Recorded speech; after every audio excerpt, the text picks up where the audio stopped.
Hi guys, नवा video में તમારું સ્વાગત છે। आज तो बनाना पुलाव तो जो પેલું ઉકળી ગયું હવે નાખી રહી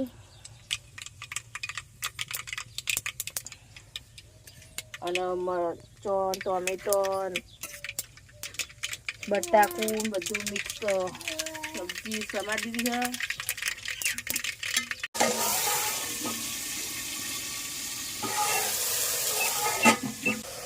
તો પહેલાં મેઠું નાખ્યું આપણે,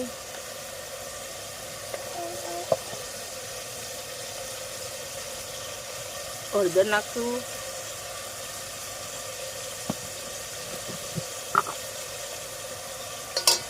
થોડું મરચું નાખશું। બહુ તીખું નહીં કરવાના, માપના કરવાના। હવે એને થોડું પાણી દઈએ, મિક્સ કરી દેવું કટી થોડુંક જ શાક થાય ને એવું કરી દેવાનું। શાક થાય ને એવું એ પાછું દેશી ખીચડી વેલા ભાત અંદર ધોયા હતા, ધોઈ નાખી દેવાનું। તમારે જેટલા ઘરમાં સભ્ય હોય એના પ્રમાણે।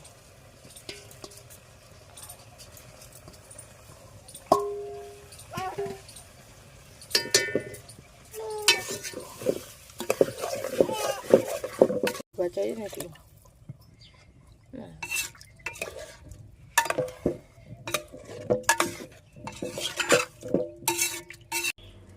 બધું નાખી કરી મસ્ત નથી આવ્યું।